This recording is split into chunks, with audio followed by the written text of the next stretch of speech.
Digital Center. We want to take you live to Maui, where police are holding a press conference. They're providing an update on that list of unaccounted people after the Lahaina fire. Let's listen in.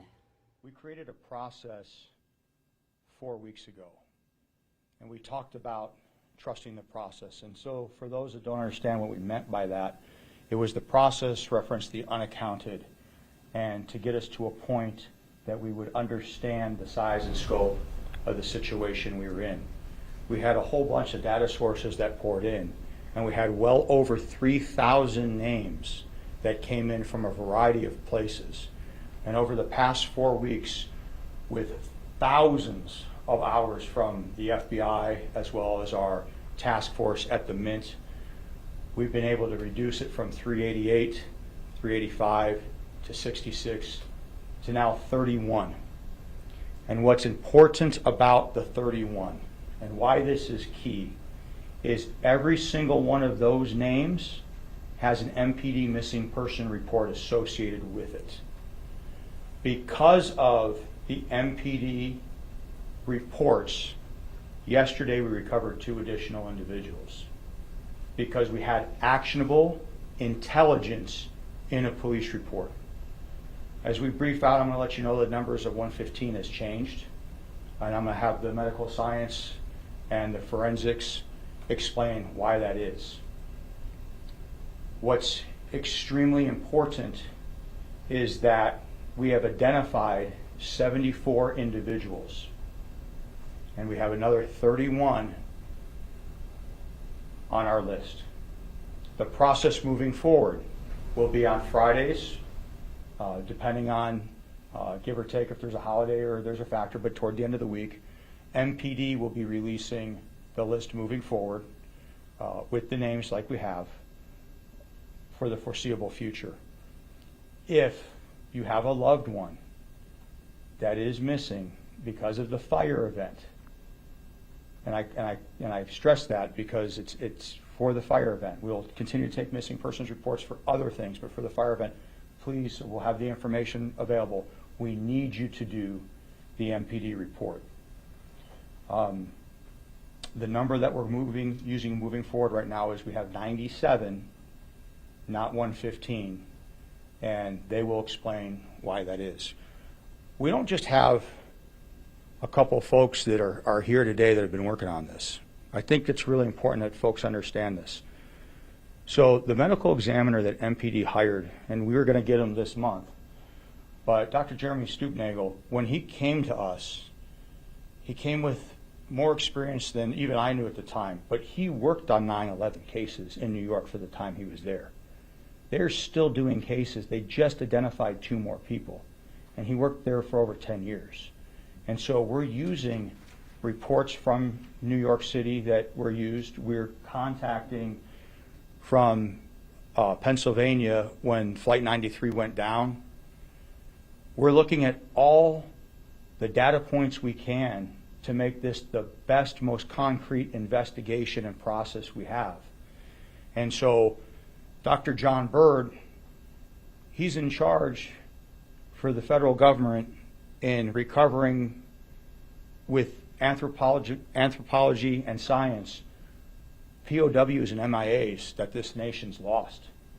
And he's the one that helps bring closure to those families. And so we have the best experts in the world working on this, which is why, if you think about it, 5.5 weeks later, we've identified 74 individuals. We've got DNA profiles on 95 individuals. And we are constantly striving to make sure that we do this to the best of our ability. Doctor? Thank you. Thank you for receiving us today. We are continually working. So far, of the people that have come through our office, we have 96 discrete human remains. We've done approximately 199 different recoveries, with the understanding that many of the people who are coming through our office, because of the fire, because of the heat, because of the situation of this being a mass disaster, many of them are down to the bones, some are fragmented. Many of them have required secondary and even tertiary recoveries. We've worked to reunify people, to have them as whole as they're going to be, to make sure their remains are whole when they go to their families. We're also working with some people who have come together, and to separate those two people out and make sure that each family member has unaccountable human remain being able to be delivered to them at that time. We're working with our anthropology colleagues to reunify these remains and make sure we have who we think we have and they're as complete as they can be. We've also been doing, as Chief said, working with DNA. We've had dental experts, a whole team of dentists looking for DNA and dental comparisons. We're even looking at surgical hardware, pacemaker serial numbers. We're trying every single modality we have to make sure that we identify these people. It does take a lot of time. This is a mass disaster. Many of the people who have come to us, you would think it would be something straightforward, but people seeking shelter have gone into other people's homes. They're in different cars, they're in different places, they're in places they're not supposed to be. So with the help of our FBI agents and leads and the help of the community, we've been able to track down addresses and people and find where they are, where they should be or could be. We're doing everything that we can to make sure that we have these folks as complete as possible and to strive forward and bring closure to the community.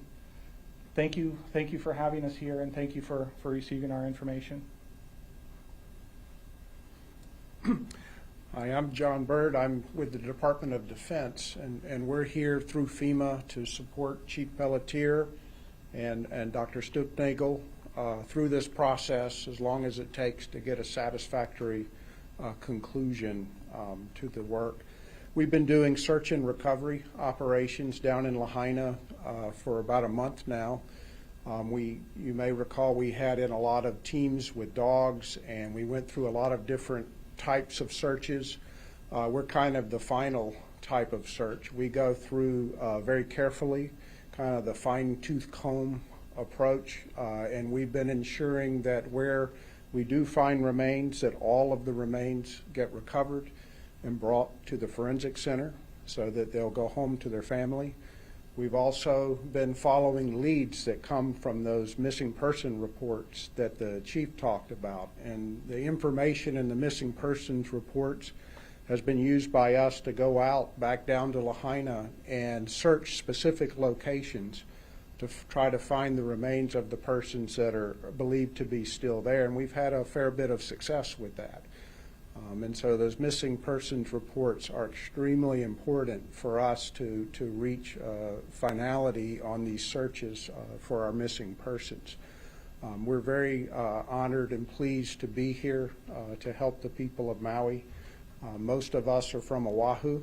We've been based in Oahu for decades, so Hawaii is home to us as well, even though we're a federal organization.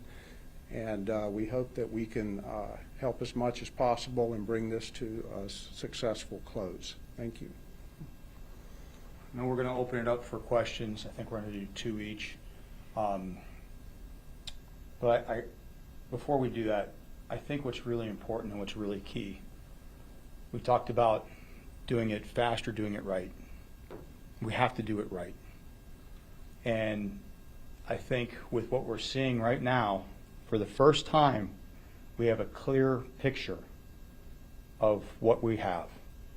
And if you think about the 74 identified, and then the 31 current reports at 5.5 weeks, it kind of gives you an idea with the number that we're also talking about, 97.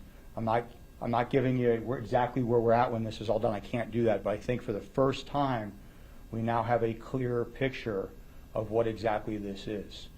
There's been a lot of different information that's gone out there. We had our own senator on the Senate floor talking about misinformation and other actors and people doing some things for nefarious reasons. But we have an obligation. We have an obligation to our community to make sure we do this right by them. And just think about this, and here's what the most important part is.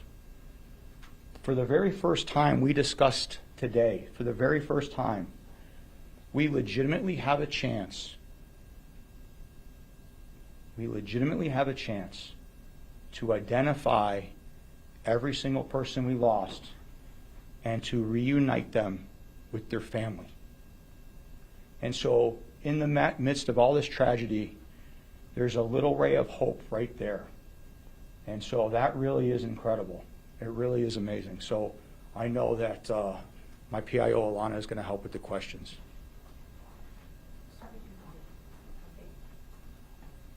Wendy Osher, Pacific Media Group in Maui now. I just wanted clarification on the 115 number. Has that dropped down to 97, and what happened to those 18 that were initially counted? Okay, so the question is, what happened to the number of 115 dropping down, and as far as those 18 being unaccounted for now? Dr. J? Yeah, I can help with that. No, this is actually a really good question. With the way the remains have come to us, you know, many of these people are, like I mentioned, in a situation where their bones and their fragments, and they have had secondary recoveries and additional recoveries. So I'll give an example. So let's say we have someone who gets a DNA profile, and we get a DNA profile for an adult man. And then we have anthropology working, and we find remains of an adult man.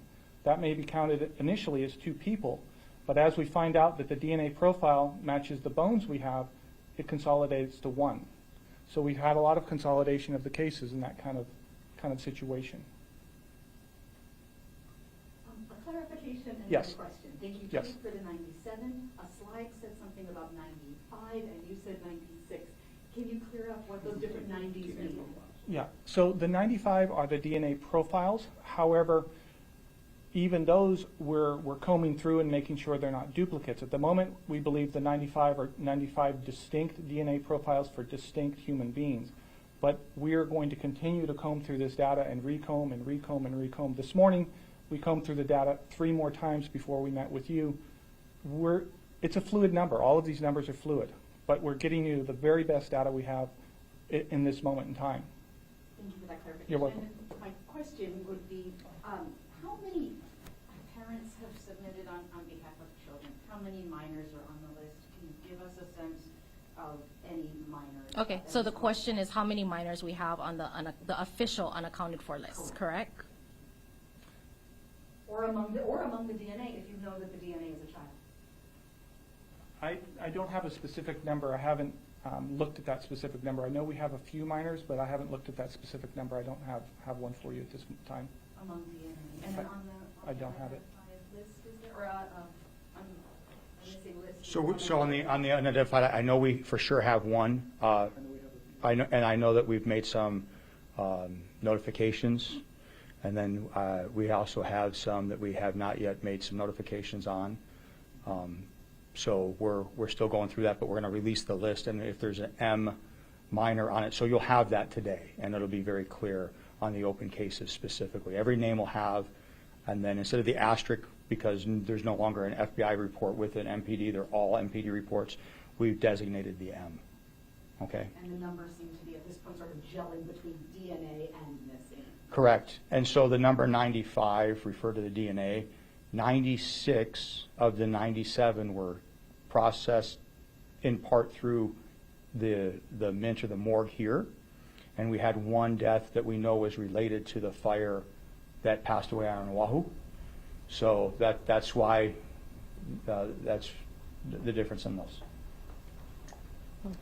What's a DNA profile and a DNA sample exactly? Okay, so the question is, what's the difference between a DNA profile and a DNA sample, correct? A DNA sample is just a generic term for a sample of DNA, and a profile would be a specific sequence or allele sequence of DNA that matches that particular person or that particular person's family. Hi. Star Architect. Oh. Hi, Christy Wilson, Honolulu Star Advertiser. And the person, just a clarification, the person you mentioned, I don't know if that's Kurt Carter. His name hasn't been released, but he was the one who died at the burn straw unit. So I'm not going to release any names that that I have to let other people release the names.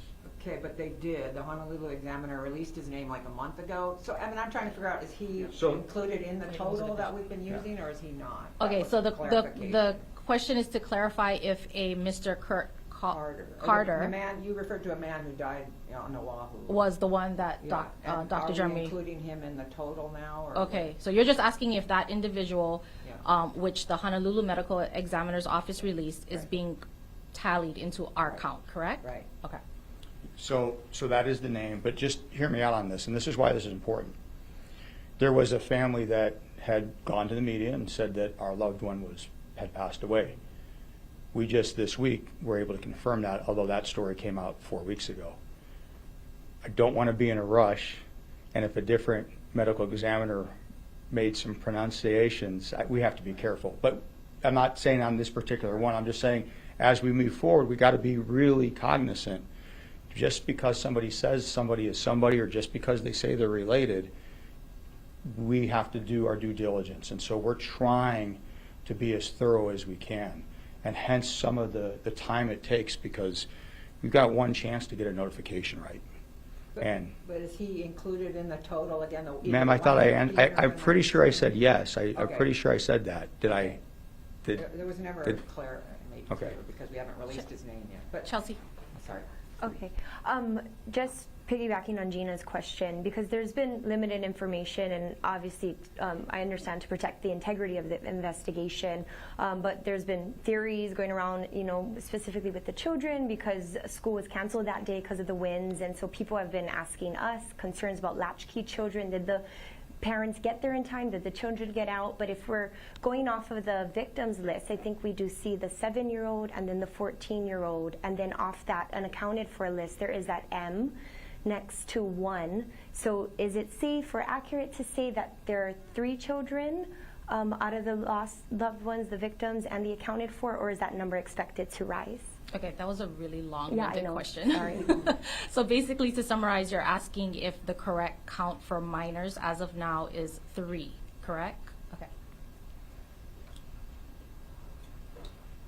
So there's a couple points in that, and so let me answer the question, because I think there's also an underlying question that's in there, and that's this misinformation. That's whether it's the sabotage, whether it's some of the false reporting, and let's really, and what I mean by that, and just hear me out. I see you shaking your head. No, Hear me? No. agreed. Okay. Oh, okay.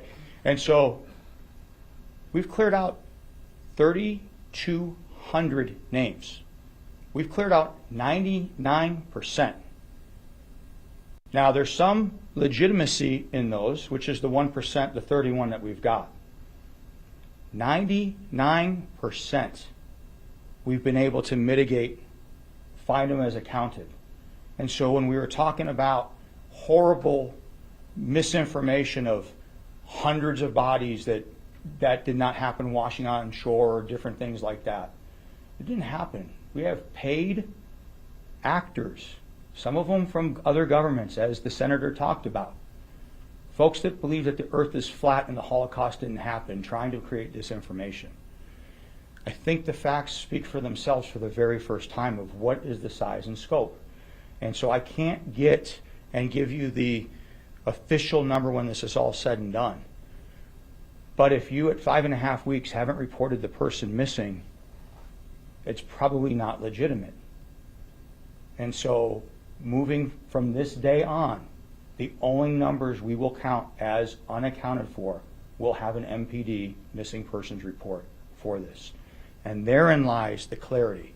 And so we're only going to give the names when we release them if they're a minor, and we've got that. And we're only going to release the M on the unaccounted for list as we do. And even if we know that there may be some that we suspect to be juvenile, please understand, I have to be cognizant that we've only identified 74, and some of those we haven't made the official notifications on. And so I'm trying to make sure that we go with some humanity on some of this in case somebody's expecting some of that news. And so I'll just refer to those as the official counts for the minors at this point. But we know now what the 74 plus that 31 right now is the scope of where we're at. We could get other reports in, but not to what has been misrepresented. And again, 99%. That is huge. You want to talk about a story, the fact that we're able to do that is incredible. And so the work that went into that to help diffuse that. Hi, I'm Jennifer from the Associated Press. I just want to be extra clear that, because there was a lot of different numbers being thrown around. So 97 is the definitive number of people who have been deceased from the fires, down from 115 based on various factors with how their remains were found. 31 people are on the list of unaccounted for, and those people are the same amount or the same people who are on the list of folks that there are missing persons reports for, correct? So the missing unaccounted for number stands at 31, the number of dead stands at 97, and we're not expecting that number to, the 97 number to change very much. Okay, so just to, you guys are asking some really long-winded questions. Okay, so to summarize, we want to know if 97 is the official count, down from 115, and if the 31 is the unaccounted for, correct? Correct. Okay. One of the things I want to emphasize, and this would really be true for both of the numbers, the 97 referring to our current estimate of the minimum number of individual remains that we're working on over in the forensic center. Now, I say it's an estimate because it may change as we do more work, as we do more refined work. We still have DNA samples that are being tested.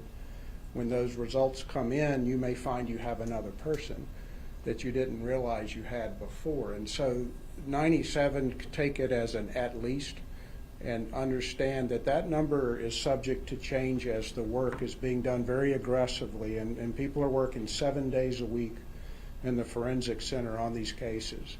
We've got a lot of really good people doing this work. The DNA testing is ongoing 7 days a week. So these are based on the results. The chief's giving you the best numbers we have at the moment based on a lot of good work that's been done. You know, the 31, you know, what we've experienced doing search and recovery is that as the list get more scrutiny and as more time goes on, more and more people have been found to be alive who had been on list previously. And so that's one of the reasons it's so important to get it down to where a police report has been filed by a person knowledgeable of the other person. And the better the information in the police report, the more likely it is that that number is accurate, that this really is an unaccounted for person from the fire incident. But as the information is less certain, then that makes the list a little bit less certain. And so, you know, what I would say is that we're giving you the best numbers that we have based on a lot of really hard work. And there's been a lot of really hard work in developing that missing persons or unaccounted for list, and there's been a lot of hard work happening with the identification efforts in the forensic center. But despite lots of smart people doing a lot of hard work, there's not perfect certainty on a day like today. But we hope that in the near future we will actually achieve that perfect certainty as we, you know, are able to conclude the work. Chief, the 25 that were dropped from the unaccounted list, sorry, that means they were all found safe, or the 25 people that, you know, are no longer on the list? So the question is, the 25 people that are no longer on the list, you're asking if they were found safe? Yeah, does that mean? So if they were dropped from the 388 or if they were dropped from the 3200, they were found safe. There may be a couple that we have accounted for, but realize when I say that they're accounted for, we know where they're at, but we haven't had a chance to notify a family member. So we didn't want to be cruel, and that's the list of unaccounted is the 31. I'm sorry, yeah, it's the 31. And so that could include some of the deceased? Or? The list of the 31 is unaccounted for. Right. Okay. So if we know who they are and we've recovered them and we've identified them, they are in fact accounted for. Maui now. I know in past criminal investigations, I don't know how far the legal system is going to go with any of the lawsuits, but in past criminal investigations, the remains have been kept in evidence.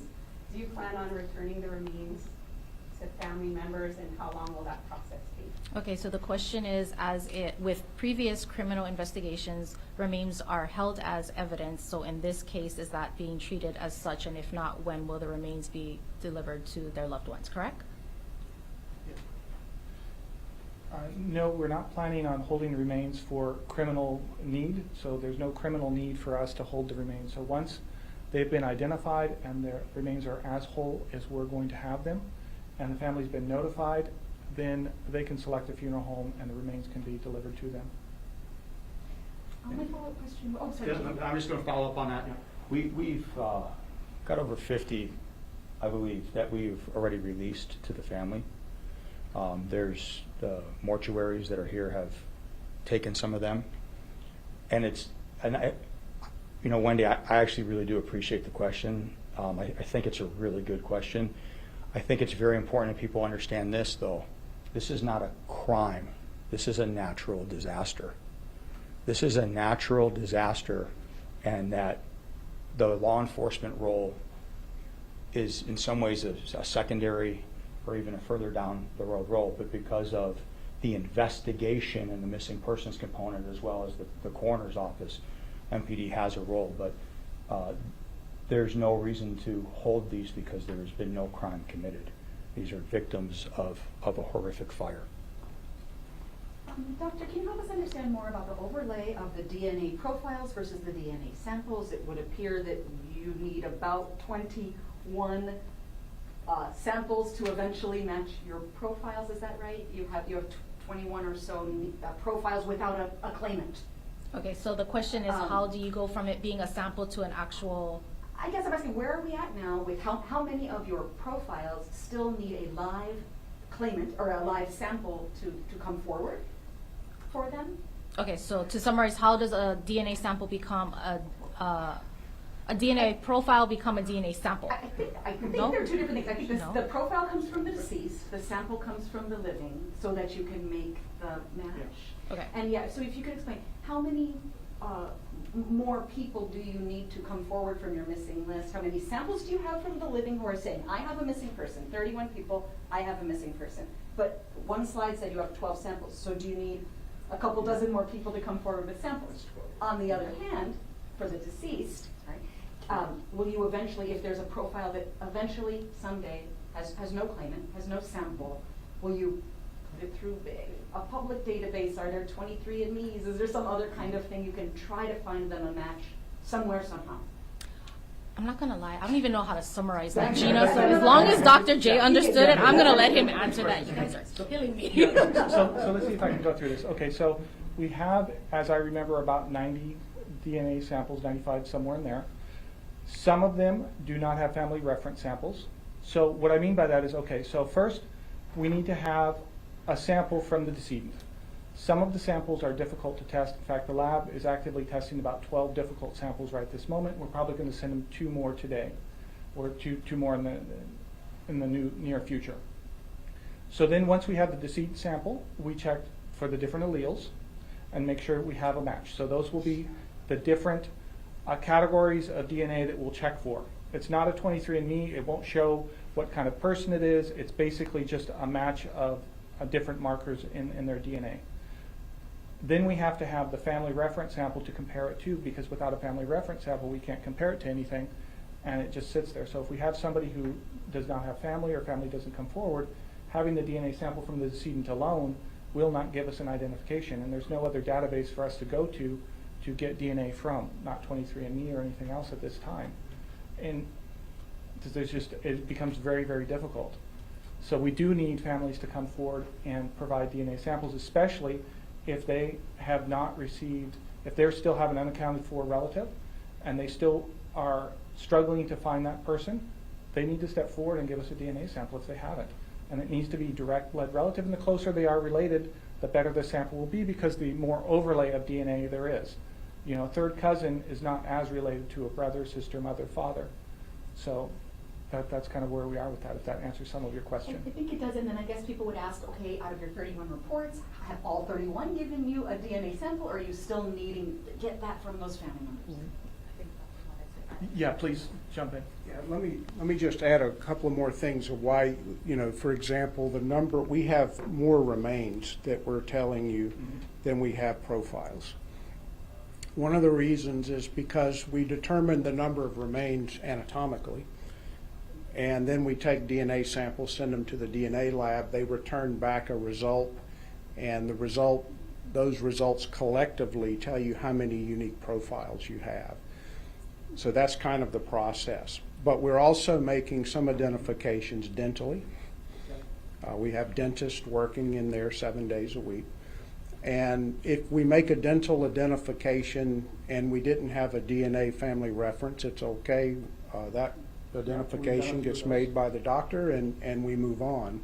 So we may not end up getting all of those family reference samples, and we may not need all of them, but if there's somebody still on that list of 31, and their family has not contributed a sample, then I would consider it urgent, very urgent for them to provide that sample.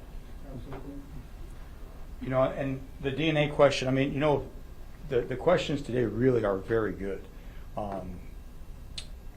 199 family members have provided DNA. And so of that, we've made 74 identifications. There is a little bit of protection that I can't give you. Some of that I have to respect it because none of this DNA is being used for any reason other than this particular identification. We're not entering it in any criminal database. We can't do anything with it other than match for this specific incident. If, just like the doctors have said, if you have a loved one and we have not made a notification, as many immediate blood family members that can provide that DNA, they need to do so because it will help tremendously. And that's really what we want, and so I would tell you that the number that you saw and what Dr. Bird was referencing is you have 95 unique profiles we've identified. We have 12 others out there. Those could be 12 new ones, but they also could be replications of the 95. And so I'm showing you as transparently as possible. The purpose of this was not to confuse anybody, but was to show transparently this is exactly what we've got. We're laying it all on the table for you. We've got 74 that we've identified, 31, and so you can do the math and figure that number out. We've got 95 plus 12, and it could be as high as that much, but they could be duplicates because we sent a femur and we already have the other person identified, and we didn't know we had a femur of that person because you can't figure it out. So we're giving you a couple different metrics here to see what this picture is. And so if you want to say, well, 74 plus 31, or you want to say 12 plus 95, but I didn't do that purposely because I'm not going to tell you that's what the actual number is. I'm just trying to give you all the data and let you guys digest it and report it as appropriately as you can. I hope that helps. Okay, TV4? I'm good. Oh, Hoy News Now? Good. Associated Press. Hi, sorry. So, people are going to be like, what? It was 115 and now it's 9 cents. I just want to be extra clear when we're explaining this to the world, right? Like, okay, so part of the reason was because, they might have had like a DNA sample and remains. And for some people, you had both.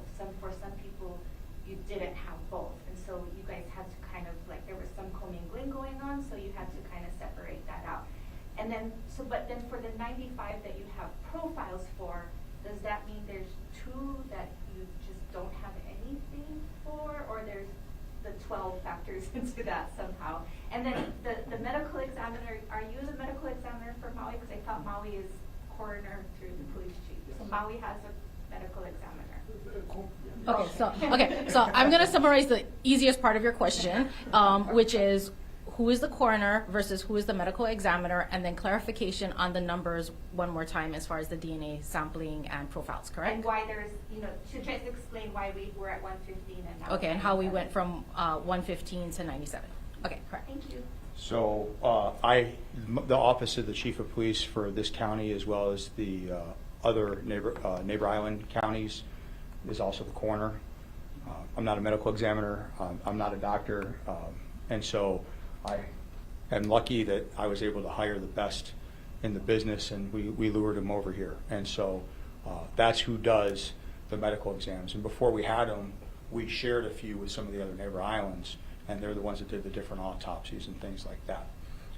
I will let them answer some of the DNA questions because they're far better at that. So I'm going to go ahead and do that. Yeah, so this lower number that we're arriving at is actually a number that, you know, it's good news to have a lower number, that's for darn sure. But with the different profiles and other samples that are out there, there's a lot of moving parts and a lot of things that we're reunifying. And so as we work the cases and work the numbers and work the samples, things are coalescing into lower numbers. So it's hard to explain because there's many steps along the way and many different processes to get to these numbers. So it's not, you know, it's like a very complex equation to get to where we are. Yeah, if you can explain it better, it's super complex.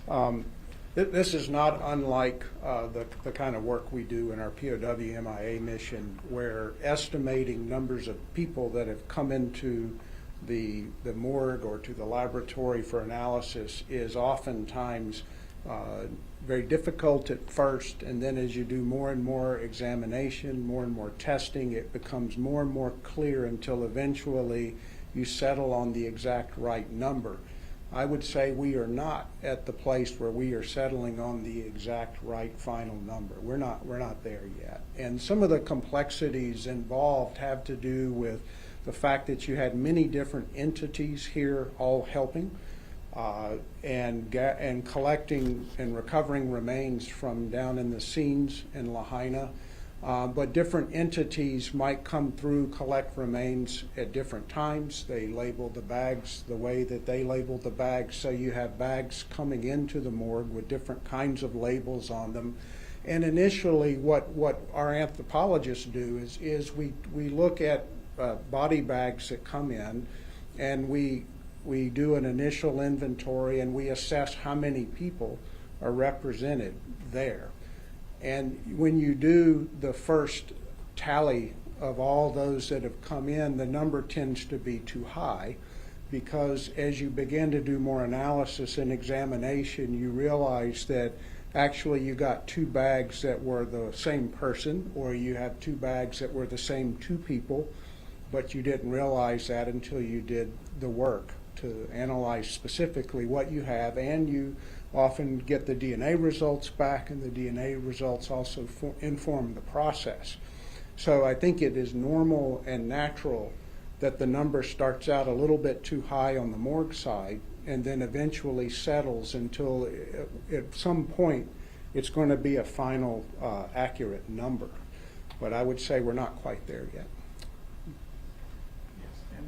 And even with what we've received, in addition to human, we've actually even received non-human remains along the way that we've had to make sure that they are in fact non-human. And it's been about 16 cases that were non-human, you know, mixed in with the other people who have come through. So there's lots and lots of moving bits of information in this situation. It is a mass disaster.